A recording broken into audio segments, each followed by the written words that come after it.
తండ్రి. ఆమేన్.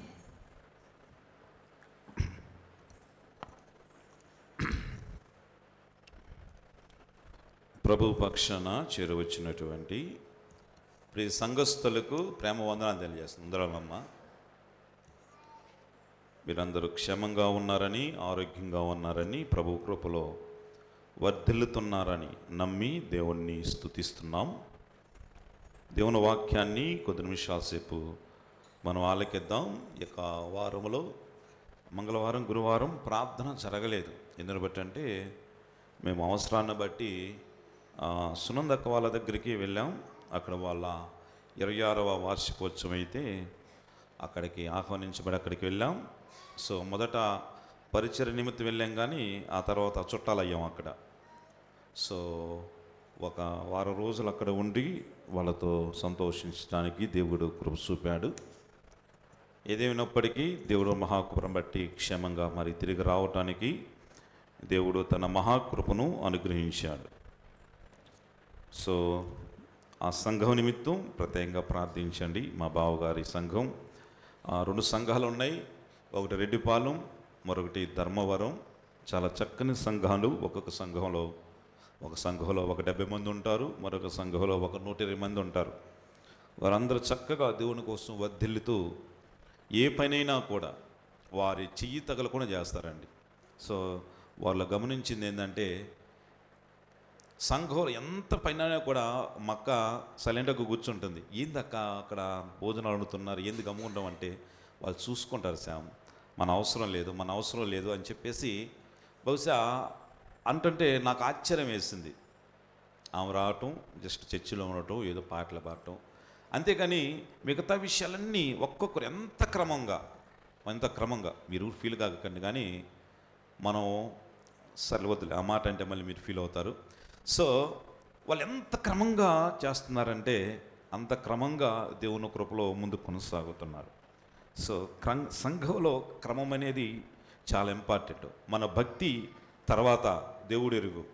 ఫస్ట్ మనం వచ్చి దేవుని పాదసందులో క్రమంగా ఉండటం మనం నేర్చుకోవాలి. మిమ్మల్ని కూర్చోబెట్టడం బహుశా మీకు కొంచెం ఇబ్బందిగా ఉండవచ్చు. అటు కూర్చోండి, అటు కూర్చో అని అంటే మీ పేర్లు ఎత్తి ప్రస్తావిస్తుంటే మీకు కొద్దిగా ఇబ్బంది అనిపించవచ్చు. అయినా కూడా యేసుక్రీస్తు వారు 5 రొట్టెలు 2 చేపలను పంచినప్పుడు బహుశా యేసుక్రీస్తు ఫస్ట్ ఏం చెప్పాడు తమ్ముడు? వారిని పంక్తులుగా కూర్చోబెట్టమన్నాడు. రైట్? పంక్తులుగా యేసుక్రీస్తు వారు అద్భుతం చేయాలి. ఆ అద్భుతాన్ని వారు అనుభవించాలంటే వారు ఏం చేయాలి? ఫస్ట్ యేసుక్రీస్తు వారు పంక్తులుగా కూర్చోబెట్టారు. అనగా ఒక క్రమాన్ని అక్కడ యేసుక్రీస్తు వారు నేర్పారు, అక్కడ చెప్పారు ఆ క్రమాన్ని అని చెప్పి. బహుశా వారు పంక్తులుగా కూర్చోమన్నారని చెప్పేసి అటు కూర్చోలేదు. యేసుక్రీస్తు వారు చెప్పినట్టు శిష్యులు వారిని ఏం చేశారు? పంక్తులుగా కూర్చుండబెట్టారు. సో ఇప్పుడు మేము చేస్తుందో కూడా అదే, నువ్వు అటు కూర్చో, నువ్వు ఇటు కూర్చో అని చెప్తుంది కూడా అందుకే. కనుక ప్రభునందు ప్రియమైన వాళ్ళారా, ఇక్కడ పంక్తులుగా కూర్చోండి, చక్కగా కూర్చోండి అని అంటే మనందరం క్రమంగా దేవుణ్ణి ఆరాధిస్తే అది మనకు దీవెన, మనకు ఆశీర్వాదం. దేవుని మిమ్మల్ని దీవించునుగాక. ఒక చిన్న వాక్య భాగాన్ని ఈ దినము నేను మీతో ధ్యానించాలని ప్రభు పక్షాన ఇక్కడ ఉన్నాను. ఆ మత్తయి రాసిన వర్తమానము 25వ అధ్యాయము 8వ వచన భాగం. మత్తయి రాసినటువంటి సువర్తమానము 25వ వచన భాగం 25వ అధ్యాయము 8వ వచన భాగం. బుద్ధి లేని ఆ కన్యకలు మా దివిటీలో ఆరిపోవుచున్నవి గనుక. చాలండి. బుద్ధి లేని ఆ కన్యకలు మా దివిటీలో ఆరిపోవుచున్నవి కనుక. దేవుడి వాక్య భాగాన్ని మన కోసం దీవించునుగాక.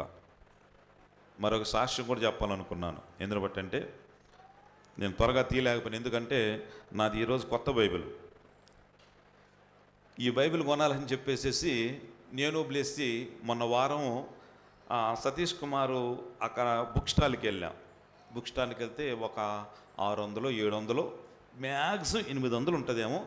దేవుని గ్రంథం కోసం 800 ఖర్చు పెట్టడం సభ వెళ్ళాలని చెప్పేసి అనుకొని వెళ్ళాం. అక్కడ ఆ బుక్ స్టాల్ ఆయన లేడు. లేకపోతే చాలాసేపు ఉన్నాం. ఒక గంట సేపు అక్కడే ఉన్నాం. వస్తున్నాను, అదిగో ఇదిగని ఫోన్ చేస్తే వస్తున్నాను, ఇదిగో వస్తున్నాను, అదిగో వస్తున్నాను అని చెప్పేసి అన్నాం. అనుకుని ఆ గంట తర్వాత ఆయన వచ్చిన తర్వాత నాకు కావాల్సిన బైబిలు ఈ బైబిలు కావాలని చెప్పేసి బైబిల్ అడిగితే వాడు ఎక్కిన 1250 రూపాయలు చెప్పాడు. నాకు మైండ్ పోయింది. 1250 ఇంటి కష్టం కదా, డబ్బులు లేవు కదా, ఎట్లా అని చెప్పేసి తీసుకున్నాం. వద్దా, తీసుకుంటే డబ్బులు అయ్యి రేపు మళ్ళీ అక్కడికి వెళ్ళాలి, దానికి డబ్బులు కావాలి, పెట్రోల్ డబ్బులు కావాలి అని చెప్పి ఆలోచిస్తూ చాలా నిరాశకు వచ్చాం. వచ్చి సగం దూరం నేను ప్లీజ్ అదే మాట్లాడుకున్నా, అబ్బా ఇంతసేపు గంట సేపు ఉన్నామే, వృద్ధాకు తీసుకోకుండా వచ్చామని చెప్పి చాలా నిరాశకు వచ్చాం. అప్పటి నుంచి అనుకుంటున్నా బైబిల్ యాడ్ చేయాలని చెప్పేసి. మీరు నమ్ముతారో నమ్మరు కానీ ఈరోజు ఆరాధనకు వచ్చిన వెంటనే తమ్ముడు నాకు ఒక బైబిల్ జాన్ ఒక బైబిల్ ఇచ్చి, అన్న ఇలాంటి బైబిల్ నాకు 2 ఉన్నాయి, ఇదిగో ఒక బైబిల్ తీసుకోమని నాకు ఇచ్చాడు. దేవునికి మహిమ కలుగును గాక. దేవుని విషయంలో మనం ఏది ఆశించినా తప్పకుండా దేవుడు ఇస్తాడండి. అయితే మనం ఆశించేది ఆయన చిత్తమై ఉండాలి, ఆయనకి మహిమకరమై ఉండాలండి. కనుక దేవుడు తప్పకుండా మనము ఆశించింది తప్పకుండా ఇస్తాడు. సో ఎందుకంటే ఈ బైబిల్ తమ్మునికి పెళ్లిలో బహుమతిగా ఇచ్చారు. తమ్ముడు ఒక బైబిల్ వాడుతున్నా, 2వ బైబిల్ ఇంటికాడ ఎవరికైనా ఉంది. తమ్ముడు చాలా బాగుంది తమ్ముడు, ఈ బైబిల్ అయితే నాకు బాగుంటుందని చెప్పి అంతకుముందు ఎప్పుడో చెప్పా. సరే నేను కొనుక్కుంటానని చెప్పి వెళ్ళాను, కానీ నాకు కుదరలా. దేవుడు మహాకరుణ, దేవుడు చక్కని దైవ గ్రంథాన్ని అనుగ్రహించాడు. ఓకే, ప్రభునందు ప్రియమైన వాళ్ళారా, ఇప్పుడు మనం చదివినటువంటి భాగములో బుద్ధి లేని ఆ కన్యకలు మా దివిటీలో ఆరిపోవచ్చున్నవి కనుక మీ నూనెలో కొంచెము మాకు ఇయ్యుడని బుద్ధి గలవారిని అడిగిరి అని చూస్తున్నాం. ఈ యొక్క విషయం బుద్ధి లేని వారు, బుద్ధి కలిగిన వారు కన్యకల విషయం మనకు తెలుసు. పరలోక రాజ్యం ఎలాగా ఉంటుందో అని చెప్పినటువంటి ఈ ఉపమానంలో యేసుక్రీస్తు వారు చాలా చక్కగా వివరించారండి. అందులో 5 బుద్ధి లేని వారు, 5 బుద్ధి కలిగిన వారు. బహుశా ఈ యొక్క చదువుకున్న మాట బుద్ధి లేని వారు మాట్లాడినటువంటి మాట, వారు ఇచ్చిన స్టేట్మెంట్, అయ్యా మా దివిటీలో ఆరిపోవచ్చున్నవి. బహుశా ఈ యొక్క భాగం యేసుక్రీస్తు వారు ఎందుకు ప్రస్తావించారంటే సాదృశ్యంగా యేసుక్రీస్తు వారి కాలంలో వారి సంప్రదాయాన్ని ప్రతిబింబిస్తూ ఈ యొక్క విషయం ఉన్నట్లుగా నేను ఒక బుక్లో చదివానండి. ఆ సమయంలో పెళ్లి కుమార్తె దగ్గరికి, ఇప్పుడు పెళ్లి కుమారుని దగ్గరికి పెళ్లి కుమార్తె వెళ్తుంది కదా, పెళ్లి కుమార్తె దగ్గర పెళ్లి కుమారులు వెళ్తుంది కదా. ఫస్ట్ పెళ్లి కూతురు ఉంటుంది, పెళ్లి కుమారుడు ఉంటారు. పెళ్లి కుమార్తె ఇంటి నుంచి పెళ్లి కుమారుని ఇంటికి వెళ్తుంది. కానీ ఆ కాలంలో పెళ్లి కుమార్తెను తీసుకురావటానికి ఇప్పుడైతే అదేందంటారు కదా, తమ్ముడు కడతారు కదా, ఇదేంది ప్రతానం. సో ప్రతానం అంటారు కదా, ప్రతానాన్ని తీసుకువెళ్ళి వారికి ఇచ్చిన తర్వాత పెళ్లి కుమార్తెను తీసుకొస్తారు. ఆ టైంలో ఎలాగా ఉండేదంటే, ఆ టైంలో పెళ్లి కుమారుడే వెళ్ళేవాడు. పెళ్లి కుమారుడే వెళ్ళేసేసి పెళ్లి కుమార్తెను తీసుకువచ్చి, మా ఇంటి దగ్గర విందు జరుగుతుందరా, పెళ్లికి కుమార్తెగా నువ్వు రా అని చెప్పేసి పెళ్లి కుమారుడు వెళ్ళి తీసుకువచ్చే ఒక సాంప్రదాయం ఆ రోజులో ఉందని నేను ఒక బుక్లో చదివాను. సో అలాగే ఇక పెళ్లి కుమారుడు పెళ్లి కుమార్తె, బహుశా ఆ యొక్క పెళ్లి కుమారుని ఆహ్వానించడానికి కొంతమంది కన్నికలను రెడీ చేస్తారు. ఆయన వచ్చినప్పుడు రాత్రి కాలం వేళ డ్యూటీలు పట్టుకొని ఆ వ్యక్తికి, ఆ పెళ్లి కుమారునికి, బహుశా ఆ పెళ్లి కుమార్తె ఇంటికి మార్గం చూపుతూ సంతోషంగా ఎగురుతూ గొంతలు వేస్తూ ఆ పెళ్లి కుమారుని తీసుకువస్తారు. ఇది సంప్రదాయం అప్పుడున్నటువంటి భాగంలో. ఇప్పుడు ఇక్కడ భాగంలో మనం చూస్తున్నాం, ఆ రాత్రి అర్ధరాత్రి అయింది, ఇంకా పెళ్లి కుమారు రాలేదు. అయితే 5 మాత్రం మెలకుగా ఉండి ఆ పెళ్లి కుమారుని ఎత్తుకానికి వెళ్ళారు. మిగతా 5 మాత్రం వారు కునికి నిద్రించి, బహుశా ప్రకటన, అయ్యా పెళ్లి కుమారుడు వస్తున్నాడు అని చెప్పేసి బహుశా అందరూ చెప్పారండి. అయితే కొంతమంది మెలకుగా వెళ్ళినారు, కొంతమంది నిద్రపోయిన వారిగా ఉన్నారు. ప్రభునందు ప్రియమైన వాళ్ళారా, బహుశా బుద్ధి లేని వారు తమ దివిటీలు ఆరిపోయినాయి. అయ్యో మేము ఎందుకు నిశ్చయించబడ్డామో, ఎందుకు ఈ పరిచర్య కోసం ఏర్పాటు చేయబడ్డామో, ఎందుకు మాకు ఈ డ్రెస్ వేశారో, లేకపోతే ఎందుకు మేము ఇక్కడ ఉన్నామో, లేకపోతే ఎందుకు మా దివిటీలు మా చేతిలో ఉన్నాయో అని గుర్తించకుండా వారు ఏం చేస్తున్నారు, మరిచి నిద్రపోతున్నారు. అక్కడ ప్రాబ్లం ఏంటంటే వారి దీపాలు ఆరిపోతున్నాయి. అయ్యా మా దీపాలు ఆరిపోతున్నాయి అని చెప్పేసి వారు అంగలార్చినట్లుగా అక్కడ మనము చూస్తున్నాం. ఈ మధ్యాహ్న కాలం వేళ మనందరికీ దేవుడు వేస్తున్నటువంటి ఒక ప్రశ్న, మన ఆత్మ సంబంధమైన దివిటీలు మన కోసం రానయ్యున్నటువంటి ఆ ప్రభువు కోసం మనందరము వేచి ఉన్నామండి. తప్పకుండా వేచి ఉన్నాం. నేను ప్రభువు కోసం ఎదురు చూడటం లేదంటే నువ్వు విశ్వాసమే కాదు, నీకు ఆదివారంలో ఏమాత్రమో పాలు పంపలేదు, దేవుని పాదసన్నిధికి రావటానికి కూడా నువ్వు ఏమాత్రం యజ్ఞను కాదు. ఎందుకు బట్టంటే మన నిరీక్షణ, మన ఆశ అంత మాత్రమే, మన కోరిక, మన యొక్క గమ్యం ఆ ప్రభు అయిన యేసుక్రీస్తు వారు తప్పకుండా వస్తాడు. ఆయన మధ్యాకాశంలోకి వస్తాడు. బోర శబ్దం వినబడుతుంది. మొదట మృతులైన వారు లేస్తారు, ఆ తర్వాత సజీవులమయ్యుండు మనము ఆయన ఎదుర్కొనడానికి సంతోషంగా అక్కడికి వెళతాం. అక్కడికి వెళ్ళిన తర్వాత ఆయన ఆ మధ్యాకాశం నుంచి పరలోకానికి మనల్ని తీసుకువెళ్తాడు. అక్కడ ఎన్ని రోజులు విందండి మనకి? ఎన్ని రోజులు విందు? 7 సంవత్సరాలు విందు జరుగుతాయి. ఆ విందు జరిగిన సమయంలో ఈ భూలోకములో ఉన్నటువంటి వారందరూ బహుశా 7 సంవత్సరాలు శ్రమలు జరుగుతాయి, 3 సంవత్సరాలు శ్రమలు, 3 సంవత్సరాలు మహాశ్రమలు జరుగుతాయి. ఆ తర్వాత ఆ పరిశుద్ధుల సహవాసముతోటి యేసుక్రీస్తు వారు మనందరిని తీసుకుని మళ్ళీ భూలోకానికి వస్తాడు. ఇక్కడ ఎన్ని సంవత్సరాల పరిపాలన జరుగుతుంది? 1000 సంవత్సరాలు పరిపాలన జరుగుతుందండి. ఆ తర్వాత తీర్పు జరుగుతుంది. ఇది షార్ట్ కట్లో, ఇది రెండవ రాకడ గురించి షార్ట్ కట్లోనండి. ప్రభువు ప్రేమ, ఈ యొక్క నిరీక్షణ, ఈ యొక్క ఆశ, అంత మాత్రమే కాదు, ఈ యొక్క కోరిక ప్రతి ఒక్క క్రైస్తవునికి తప్పకుండా ఉండవలసినదే. రాజు ఉన్నటువంటి, పెళ్లి కుమారుగా రాబోతున్నటువంటి ఆ ప్రభువు కోసం నేను నా దివిటీని వెలిగించుకున్నానా లేదా? దేవుని కోసం నేను వెలిగి ఉన్నానా, ఆరిపోయిన వాడిగా ఉన్నానా? నా యొక్క విశ్వాస దీపం వెలిగిందా, ఆరిపోయిందా? నేను క్రైస్తవునిగా వెలిగి ఉన్నానా, లేకపోతే ఆరిపోయిన క్రైస్తవుడిగా ఉన్నానా అని ఈ సెల ప్రభు మనతో మాట్లాడుతున్నాడు. ప్రభు ఏ క్షణమైనా రావచ్చండి, ఏ గడి అయినా రావచ్చండి. అనుకోని గడియలో ఆయన వస్తాడు. ఆయన దొంగ కాదు, కానీ దొంగ వలే వస్తానన్నాడు. అనగా మనకు చెప్పని సమయంలో వస్తాడండి, వస్తాడు. ప్రియమైన సోదరులారా, అందును బట్టే అయితే ఆయన వచ్చినప్పుడు మన జీవితాలు వెలిగే జీవితాలుగా ఉండాలి, ఆరిపోయిన జీవితాలుగా ఉండకూడదు. యోహాను రాసిన సువర్తమానములో ఒక మాట ఉంది, చూద్దాం.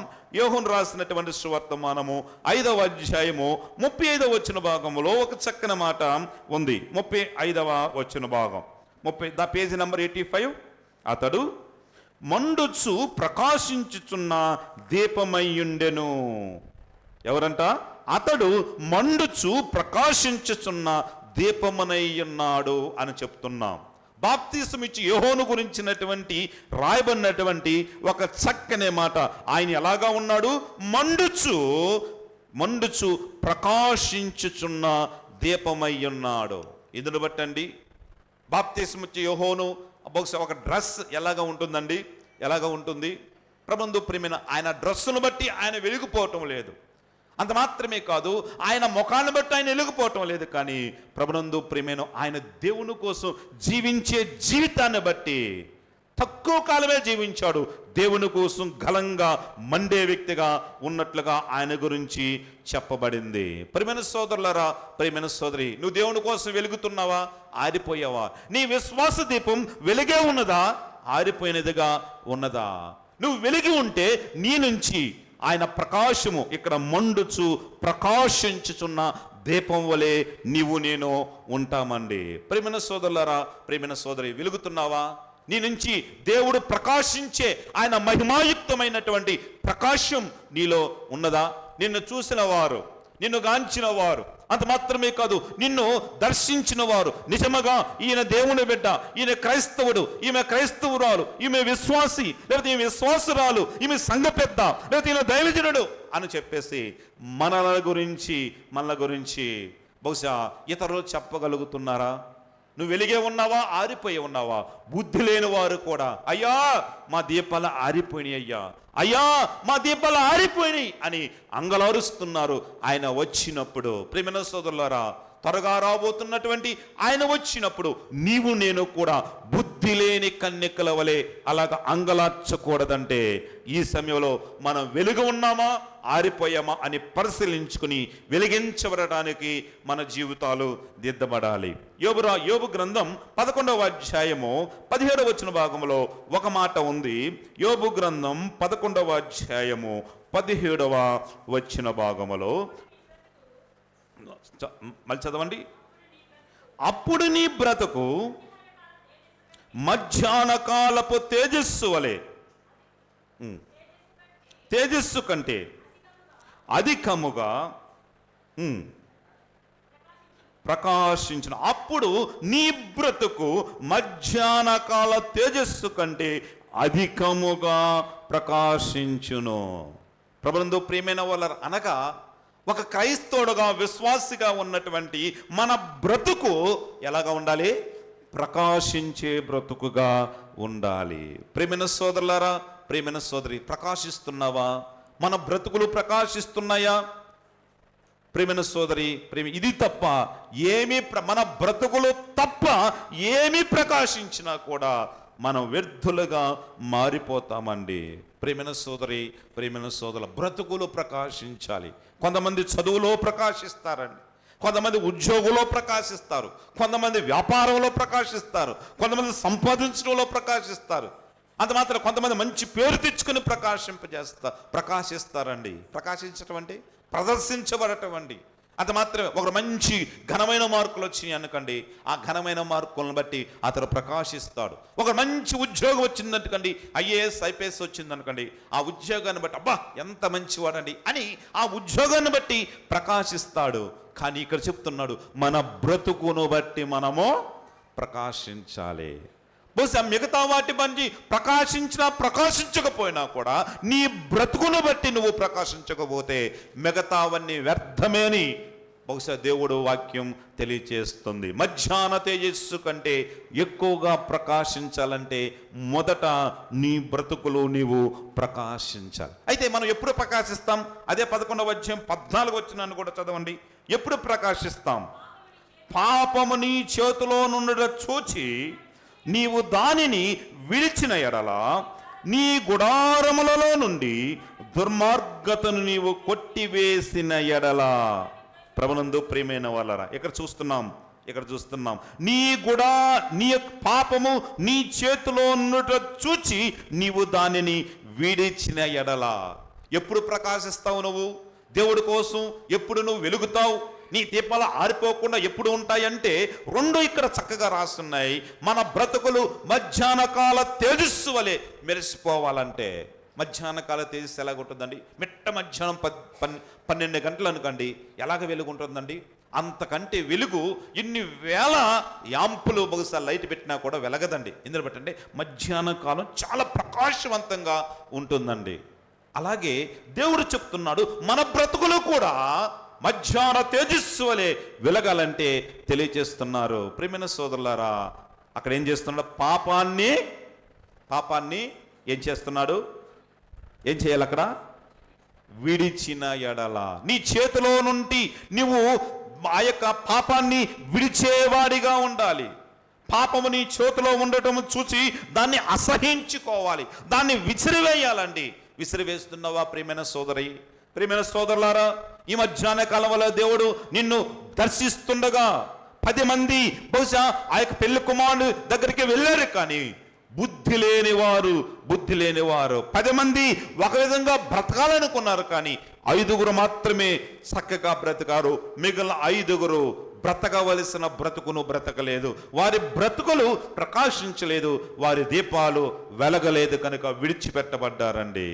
ప్రియమైన సోదరులు, మొదటిగా పాపము నీ చేతిలో ఉంటే, అది ఆత్మ సంబంధంగా మనకు అన్వయించుకుంటే, పాపము మన చేతిలో ఉంటే ఎప్పటికీ నువ్వు ప్రకాశించలేవు. మన నివాసాల్లో, మన గృహాల్లో దుర్మార్గతను తీసివేయకుండా ఇంకా దాచిపెట్టబడి ఉంటే నువ్వు ఎప్పటికీ ప్రకాశించలేవు. ఈ 2 పనులు చేస్తే మన జీవితాలు వెలుగుతాయి, మన బ్రతుకులు ప్రకాశిస్తాయని దేవుడు మాటలు ఈసల ప్రభు మనతో పాపము చేతిలోనూ పట్టుకొని, అది మాత్రమే పాపం ఇంకా చేతులను పెట్టుకుని ఆత్మీయుణ్ణి, నేను క్రైస్తవుణ్ణి, నేను విశ్వాసని, నేను సంఘస్థుణ్ణి అని చెప్పేసి ఈ సంఘంలో ముందుకు కొనసాగుతుంటే నువ్వు ఆరిపోయిన దీపం వల్ల ఇక్కడ ఉన్నావు, కానీ నువ్వు వెలిగించున్న దీపం వల్లే ఇక్కడికి లేవండి. పాపము చూసిన వెంటనే, ఆ చేతిలో పాపం చూసినట్టే విసిరివేయాలండి, విసిరివేయాలి.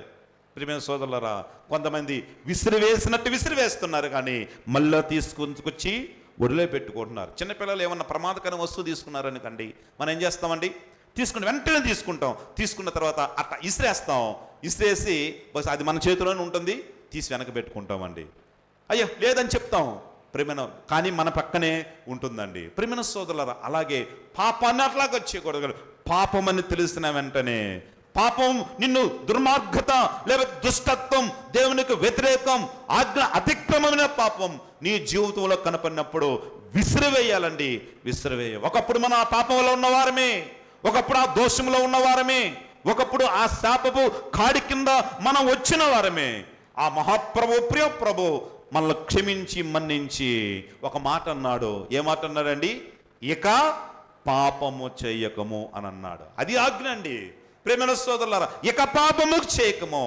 ప్రేమైన సోదరులారా, పాపము లేకుండా బ్రతికితే, పాపము లేకుండా బ్రతకటానికి ఆశిస్తే బ్రతికేది ఆయనే. అంత మాత్రమే కాదు, పాపము లేకుండా నడవటానికి బహుశా నువ్వు ఆశిస్తే నడిపించేది కూడా ఆయనేనండి. ప్రేమైన సోదరులారా, బ్రతకటాలని ఆశ మనలో ఉండాలి.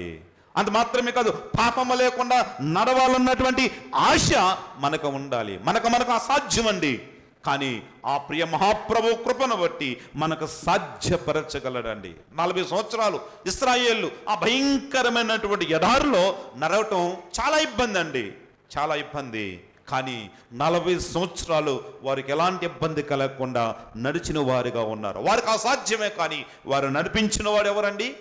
ప్రభు అండి. కనుక ప్రభునందు ప్రియమైన సోదరులారా, పరిశుద్ధంగా బ్రతకటం నీకు అసాధ్యమే, కానీ నీవు ఆశపడ, అయ్యా నేను పరిశుద్ధంగా ఉండాలి, నేను పాపం చేయకూడదు, పాపం జోలికి వెళ్ళకూడదు అని ప్రతి క్షణం నిన్ను చెక్ చేసుకుంటూ ఆ పాపము జోలికి వెళ్ళకుండా ఉండటానికి నువ్వు ఆశపడాలి, ప్రార్థన చేయాలి. ఆశ కలిగిన ప్రాణాన్ని తప్పకుండా దేవుడు తృప్తిపరుస్తాడు. కనుక పాపము జీవితంలో నుంచి విసిరివేస్తున్నావా ప్రియమైన సోదరి? లేకపోతే హత్తుకొని ఇంకా తిరుగుతున్నావా? కొందరు విసిరివేసినట్లే విసిరివేస్తున్నారు ఆ చిన్న పిల్లవాడి ముందు, కానీ దేవుని చిన్న పిల్లవాడు అనుకొని తీసుకొచ్చి మళ్ళీ వెనకబెట్టుకుంటున్నారండి.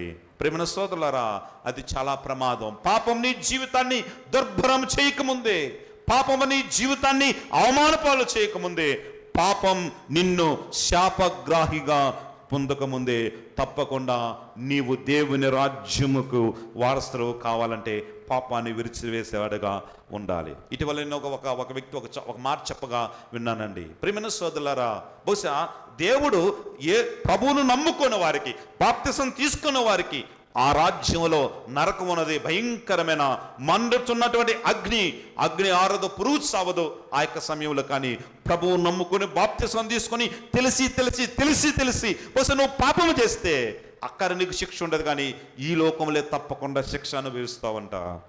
ఎంత భయంకరమండి! నీ జీవితాన్ని అంధకారం చేయకముందే పాపాన్ని నిజముగా విసిరివేయాలి. అప్పుడే నువ్వు ప్రకాశించే జ్యోతి వలె ఉంటావు. ప్రియమైన సోదరులారా, ఇప్పుడు మనం చదివినటువంటి భాగాల్లో బహుశా మా దీపాలు ఆరిపోయినాయి ప్రభా, మా దీపాలు ఆరిపోయినాయి అని అంటున్నారు. అయితే ఆ సందర్భంలో ఎందుకు వారి దీపాలు ఆగిపోయినాయి అది విషయాన్ని చూద్దామండి. అది 25వ అధ్యాయము. ఎందుకు వారి దీపాలు ఆగిపోయినాయి? 2 విషయాలు చూసి నేను ముగిస్తాను. చూద్దామండి. అదే మత్తయి వర్తమానము 25వ అధ్యాయము 8వ వచన భాగంలో ఒక చక్కని మాట ఉంది. మళ్ళీ చదవండి. కల్పన. బుద్ధి లేని ఆ కన్యకలు. చాలండి. వారి సిద్ధలలో నూనె లేదు, ఆగిపోయింది. కానీ మొదటగా వాళ్ళు ఎవరు? బుద్ధి లేని కన్యకలు. వీరు భౌతికమైన దీపాలు ఆరిపోతున్నాయి, కానీ ఆత్మ సంబంధంగా మన ఆత్మీయమైన జీవితానికి అన్వయించుకుంటే బుద్ధి లేని ఆ కన్యకల వలె మనం బుద్ధి లేకుండా జీవిస్తున్నామా? ప్రియమైన సోదరి, బుద్ధి లేదు. బుద్ధి లేకపోతే తప్పకుండా ఆరిపోతావు. ఇది నేను చెప్తున్న సత్యం కాదు, దైవ గ్రంథం, దేవుని మాట, నేను చెప్తున్న మాట. బుద్ధి లేకపోతే నీవు ఆరిపోతావు. ప్రియమైన సోదరి, నీ జీవితం ప్రకాశించడానికి డబ్బు ప్రాముఖ్యం కాదు, నీ జీవితం ప్రకాశించడానికి ఉద్యోగం ప్రధానం కాదు, నీ యొక్క జీవితం ప్రకాశించటానికి బహుశా నీ చదువు, నీ తెలివితేటలు, నీ జ్ఞానం, నీ అండబలం కండబలం ప్రధానం కాదు. కానీ మన బ్రతుకులు ప్రకాశించాలంటే, మన దీపాలు వెలగాలంటే బుద్ధి ప్రాముఖ్యమండి. బుద్ధి లేనందువల్ల వారి దీపాలు ఏమైపోయాయి? ఆరిపోయాయి. ప్రియమైన సోదరులారా, బుద్ధి ఉన్న దీపాలు వెలిగాయి, వారు వెళ్ళారు. బుద్ధి లేని కన్యకల దీపాలు ఆరిపోయాయి. ప్రియమైన సోదరి, ప్రియమైన సోదరులారా, ప్రతి దినము దేవుని దగ్గరకు వచ్చి, అయ్యా నాకు అది కావాలి, నాకు ఇది కావాలి, ఆ డబ్బు కావాలి, ఇది కావాలి, అది అని చెప్పేసి భౌతిక సంబంధమైన అడుగుతున్నాం. కానీ అయ్యా నాకు బుద్ధి ఈ ప్రభా, నాకు బుద్ధి జ్ఞానము దయచే ప్రభా అని చెప్పి నువ్వు ఎప్పుడైనా అడిగావా? ప్రియమైన సోదర, ప్రియమైన సోదరి, బుద్ధి కలిగి ఉండటం అనేది బుద్ధిమంతుడి లక్షణం అండి. సొలొమోను కూడా అయ్యా ఏదేదో అడగలేదు, కానీ అయ్యా నాకు బుద్ధి కావాలన్నాడు. బహుశా ఆ తర్వాత ఒక చక్కని మాట ఉంది. ఆ ప్రార్థన దేవుడికి ఏమైందంట? ఏమైంది? అనుకూలమైందంట. అనుకూలమైంది. ఎంత మంచి మాట చూడండి. నాకు బుద్ధి కావాలని చేసిన ప్రార్థన దేవుడికి అనుకూలమైంది కనుక బుద్ధితో పాటు సమస్తాన్ని కూడా సొలొమోనుకు అనుగ్రహించాడు. ప్రియమైన సోదరులారా, ప్రియమైన సోదరి, బుద్ధి కలిగిన వాడు బహుశా చాలా యుక్తిగా ఉంటాడండి. యుక్తిగా ఉంటాడు. బుద్ధి కలిగిన వాడు ఈ ప్రపంచానికి బహుశా ప్రస్తుత కాలంలో తక్కువగా కనిపించవచ్చు. ఒక వేస్ట్ పేపర్ల వలె కనిపించవచ్చు, లేకపోతే తీసివేయబడిన వానిగా కనిపించవచ్చు. వాడు బుద్ధిగా బ్రతుకుతున్నాడు. బహుశా వారి బుద్ధిని బట్టి, భౌతిక సంబంధమైన వాటిని బట్టి వారు తక్కువగా ఎంచవచ్చు. కానీ వారి బుద్ధి ఒకానొక సమయంలో వారిని ప్రధానునిగా చేస్తుందండి. తప్పకుండా చేస్తుంది. దావీదు కూడా ఎలాంటి బుద్ధి కలిగిన వాడండి? ఎలాంటి బుద్ధి గలవాడు? ఎలాంటి బుద్ధి కలిగిన వాడు? దావీదు బుద్ధి ఎలాంటి బుద్ధి? సుబుద్ధి. ఏ బుద్ధి? సుబుద్ధి కలిగిన వాడు దావీదు. ప్రభువునందు ప్రియమైన వాడిని ఆ సుబుద్ధి ఎలాగా చేసింది? ప్రధానునిగా చేసిందండి. గొర్రెల మేపేవాడిని, ఒక జనాంగాన్ని పోషించే వ్యక్తిగా తయారైపోయాడు. అంత మాత్రమే కాదు, ఒక ముళ్ళకర్ర చేతిలో పట్టుకొని ఆ గొర్రెను ఈ గొర్రెను బహుశా కొడుతూ ముందుకు సాగేవాడి చేతిలో ఏ చేయి వచ్చింది? ఏ దండం వచ్చింది? రాజదండం వచ్చిందండి. ఎక్కడో చెట్టు కింద కూర్చొని ఏదో బాక్స్లో తెచ్చుకున్న ఆహారం తినేవాడు బహుశా రాజభవనంలో కూర్చొని ఏం తింటున్నాడు? పంచభక్ష పరమాణాలు తింటున్నాడు. ప్రియమైన సోదరులారా, ఆయన సుబుద్ధి ఆయనను అక్కడికి తీసుకెళ్ళిందండి. ఇక్కడ మనము ఒక చక్కగా గమనించాలండి. సుబుద్ధి స్థానములో దుర్బుద్ధి ఉన్నట్టయితే తప్పకుండా బహుశా ఈ సుబుద్ధి ఎలాగైతే నిన్ను చెట్టు కింద కూర్చున్నటువంటి దావీదును బహుశా ఆ సింహాసనం మీద కూర్చుండో, ఆ దుర్బుద్ధి కూడా సింహాసనం మీద కూర్చున్న నిన్ను కూడా చెట్టు కిందకు తీసుకురాగలదన్న వాస్తవాన్ని ఈసల ప్రభు మనతో మాట్లాడుతున్నాడు. ప్రియమైన సోదరులారా, ప్రియమైన సోదరి, ఎలాంటి బుద్ధి కలిగి ఉన్నావు? నిజంగా బుద్ధి కలిగి ఉన్నావా? బహుశా ఆ మాట అంటే నాకు ఇష్టం లేదు, కానీ నిజంగా బుద్ధి ఉందా నీకు? నాకు ఉందా బుద్ధి? ప్రియమైన సోదరులారా, మన బుద్ధిని మనము పరిశీలించుకోవాలి. లూకాసు వర్తమానంలో ఒక చక్కని మాట 15వ అధ్యాయం 17వ వచ్చిన భాగంలో మనకి తెలిసిన విషయమే. చూడండి, లూకాసు వర్తమానము 15వ అధ్యాయము 17వ వచ్చిన భాగంలో ఏది?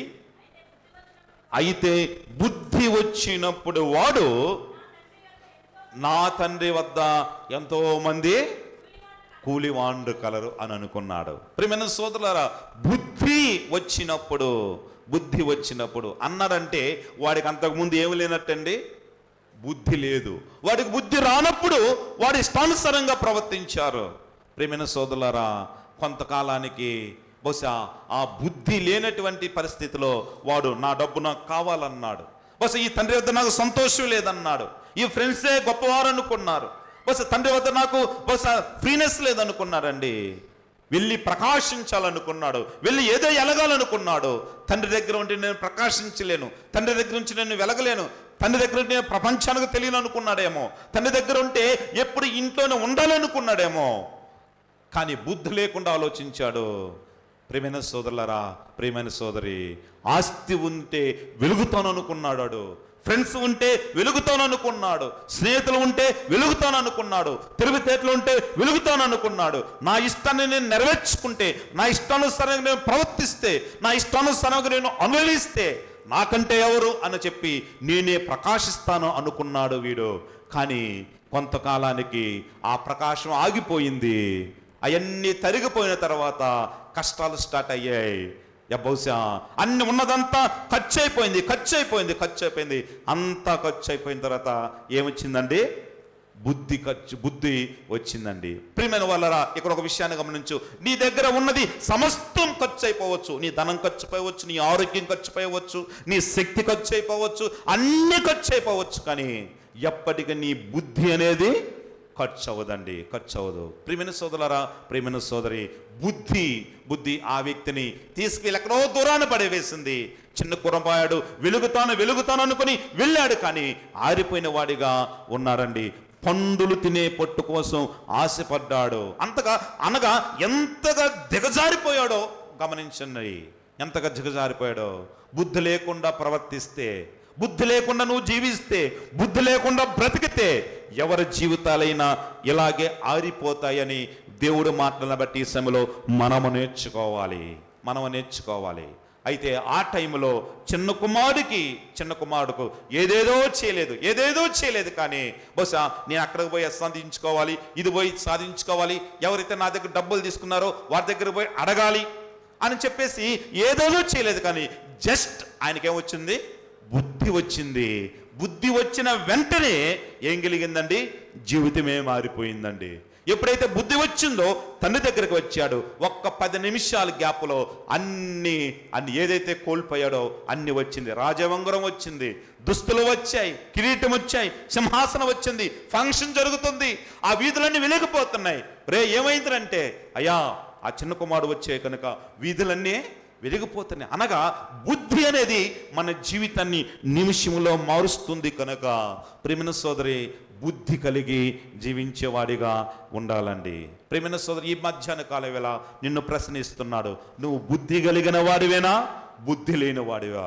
ప్రియమైన సోదరి, నువ్వు ఆస్తిపరుడు అడగటం లేదు, నువ్వు మేధావా అని అడగటం లేదు, నువ్వు చదవరువా అని అడగటం లేదు, నువ్వు గొప్పవాడువా అని అడగటం లేదు. కానీ నువ్వు బుద్ధి కలిగిన వాడివి అని అనిపించుకుంటే దేవుడు మేళ్ళు పొందుకునేవాడిగా ఉంటావు, జీవితాన్ని వెలిగించుకునేవాడిగా ఉంటావు.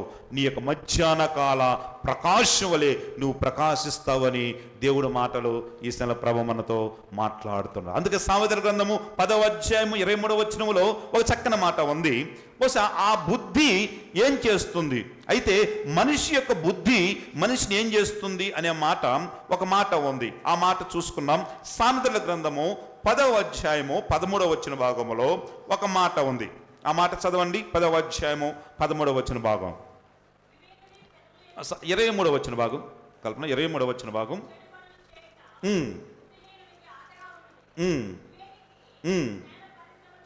జ్ఞాన పరిశ్రమ చేయుట చాలా ప్రభునందు ప్రియమైన వాళ్ళరా, ఇక్కడ దేవుడు వాక్యం బుద్ధిహీనునికి చెడు పనులు చేయట ఎలాగా ఉన్నదంట?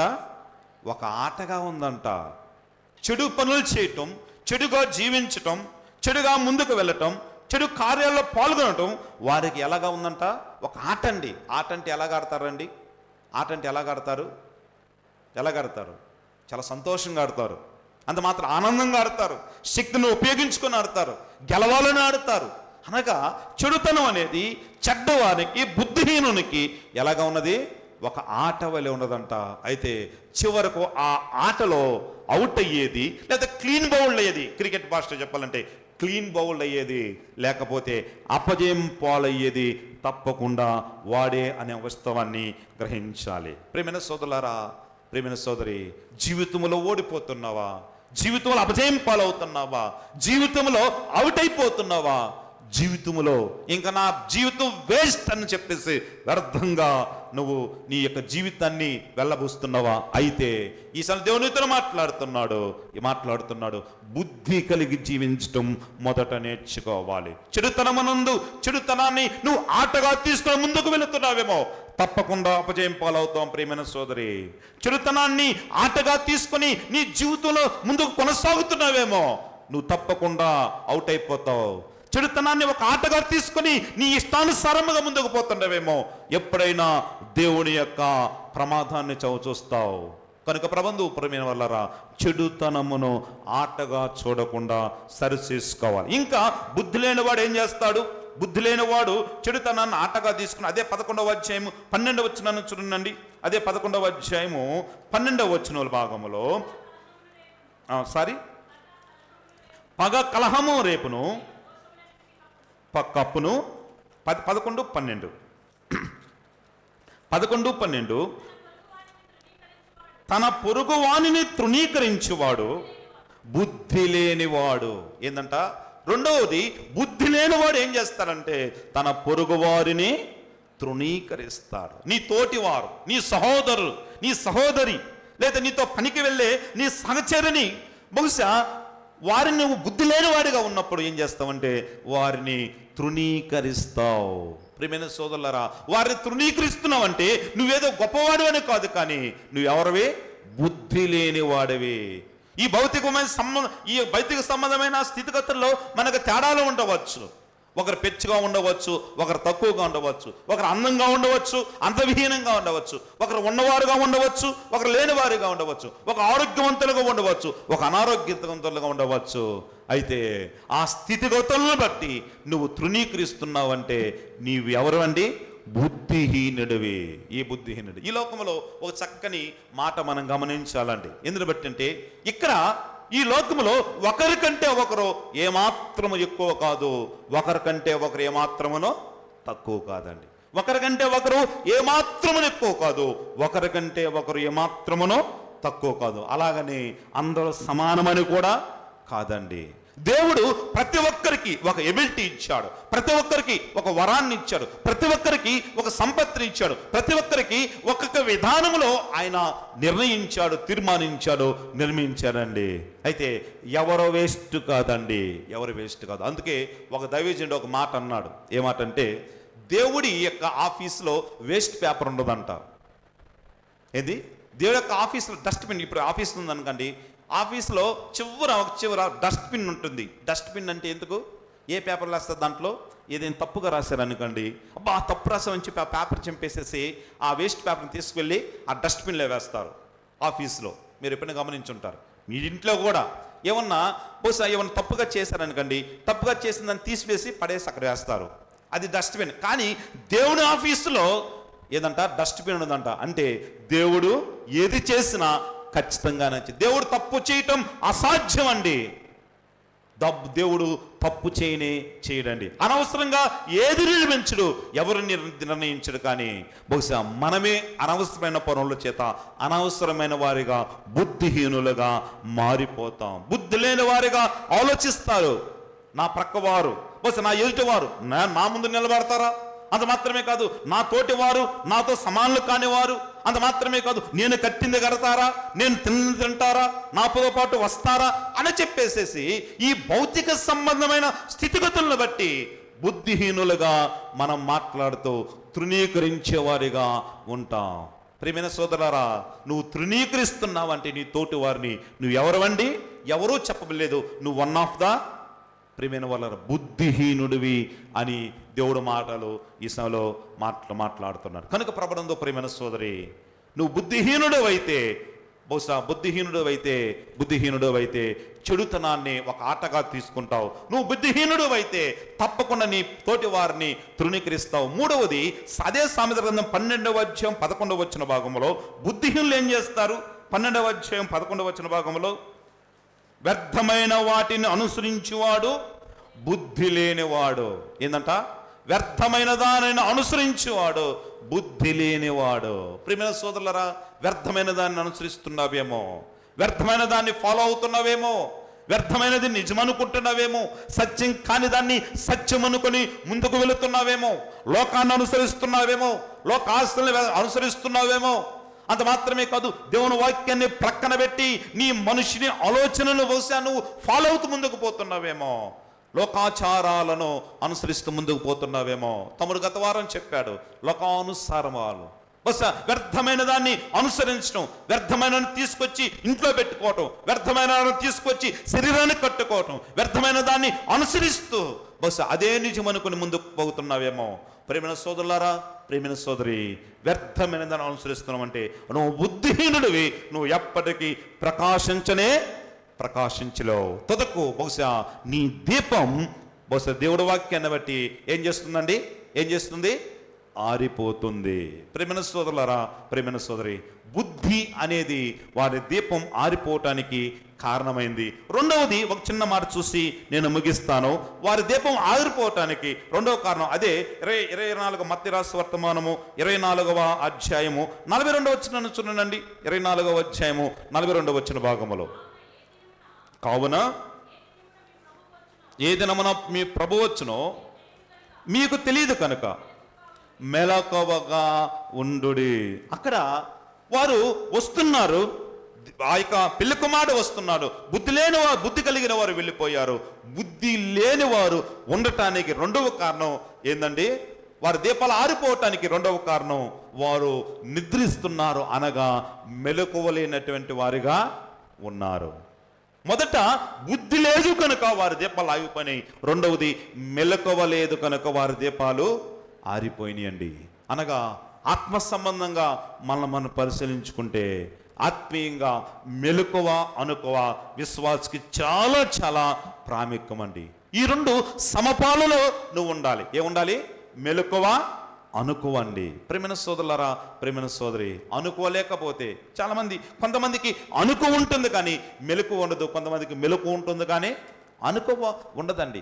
ఇతరులతో ఏం మాట్లాడతారో తెలియదు, ఇతరులు ఎలాగ మాట్లాడతారో తెలియదు. వారు మనసు నొచ్చుకుంటారేమో, వారు బాధపడతారేమో, లేకపోతే వారు ఈ మాట వింటే బహుశా నా విషయంలో బహుశా కోపం కలిగి ఉంటారేమో అని అర్థం చేసుకోకుండా, మెలకువ లేకుండా, స్పృహ లేకుండా దైవ సంబంధం విషయాల్లో ముందుకు కొనసాగుతూ ఉంటారు. ప్రియమైన సోదరి, ప్రియమైన సోదరులారా, మెలకువ అనుకువ తప్పకుండా కలిగి ఉండాలి. ప్రియమైన సోదరి, అలాంటి విషయాల్లో ఉన్నదా?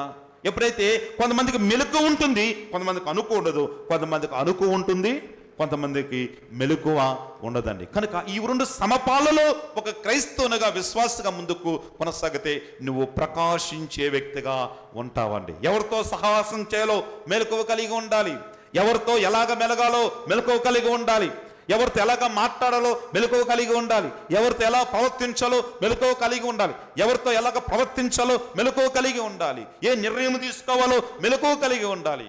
ఈ మెలకువ లేకపోతే బహుశా ప్రభునందు ప్రేమైన వాక్యం ఇది సపోర్ట్ చేస్తుందా లేదా, వాక్యం దీనిని ఖండిస్తుందేమో, వాక్యం దీన్ని బహుశా వ్యతిరేకిస్తుందేమో అన్నటువంటి మెలకువ కలిగి బహుశా నువ్వు ప్రవర్తిస్తే నువ్వు వెలిగే దీపముగా ఉంటుంది. నీ దీపము మధ్యాహ్న ప్రకాశం వలె ప్రకాశిస్తుందని దేవుడు ఈ సమయంలో మనతో మాట్లాడుతున్నాడు. ఆ యొక్క బుద్ధి లేని కన్యకలను, అయ్యా మా దీపాలు ఆరిపోతున్నాయి ప్రభువా, పెళ్లి కుమారుడు వచ్చాడు, ఆ ఆనందములో, ఆ సంతోషములో, ఆ సమాధానములో. అంత మాత్రమే కాదు, మేము ఇంతకాలం దేనికోసం ఎవరికోసం ఎదురు చూసామో ఆ ఎదురు చూస్తే ఆయన్ను చూసే యోగ్యత మాకు లేదు ప్రభువా, అయ్యా మా దీపాలు ఆరిపోయినాయి అని అంటున్నారు. కానీ వారు బుద్ధి లేకుండా ప్రవర్తించారన్న విషయాన్ని మరిచారు, వారు మెలకువ లేకుండా ఉన్నారో సంగతిని మరిచారు. కనుకనే వారు తృణీకరించబడిన వారిగా ఉన్నారండి. ప్రియమైన సోదరి, ప్రియమైన సోదరులారా, ఈ మధ్యాహ్నం దేవునితో మాట్లాడుతున్నాడు. మరొక మారు పరిశీలించుకున్నాం. నేను బుద్ధి కలిగి ఉన్నానా? నా బుద్ధి సుబుద్ధిగా ఉన్నదా? నా బుద్ధి దేవుడు మెచ్చే బుద్ధిగా ఉందా? నా బుద్ధి దేవుని వాక్యాధారమైన బుద్ధిగా ఉన్నదా? ప్రియమైన సోదరులారా, వ్యర్థమైన దాన్ని ఇంకా హత్తుకుని జీవిస్తున్నావంటే నువ్వు బుద్ధిహీనుడివే. పాపాన్ని ఇంకా జుల్లుకుంటూ ముందుకు పోతున్నావంటే నువ్వు బుద్ధిహీనుడివే. అంత మాత్రమే కాదు, ఇంకా పాపంలో జోగాడుతూ ఆ యొక్క పందులు తినే పొట్టు పరిస్థితిలో ఆ చిన్న కుమారుడికి బుద్ధి వచ్చినప్పుడు కూడా నీకు ఇంకా బుద్ధి రాకపోతే బహుశా నీ గతి తుదకు నరకమైన దేవుడు వాక్యం తెలియచేస్తుంది. ప్రేమించే సోదరులారా, నువ్వు నేను అనుకుంటున్నావేమో బాప్తిసం తీసుకున్నాను, అంత మాత్రమే కాదు ప్రతిదినం ఆరాధనకు వస్తున్నాను, అంత మాత్రమే కాదు ప్రార్థన చేసుకుంటున్నాను, అయ్యా సేవకుడు కానుకలు ఇస్తున్నాను, అది చేస్తున్నాను, ఇది చేస్తున్నాను, 3 గంటల ప్రార్థనకు వస్తున్నాను, అయ్యా అంత మాత్రమే కాదు స్త్రీల కొడుకు వస్తున్నాను, ఇంతకంటే ఏం కావాలి అని అనుకుంటున్నావేమో. దేవుడి సమయంలో నీతో మాట్లాడుతున్నాడు. నీ బుద్ధిని ఒకసారి పరిశీలించుకో. ప్రియమైన సోదరి, ప్రియమైన సోదరులారా, నువ్వు మాట్లాడే మాట మెలకువగా ఉన్నదా లేదా? నువ్వు ప్రవర్తించే తీరు మెలకువగా ఉన్నది లేదా? నువ్వు కూర్చున్న క్రమం మెలకువగా ఉన్నది లేదా?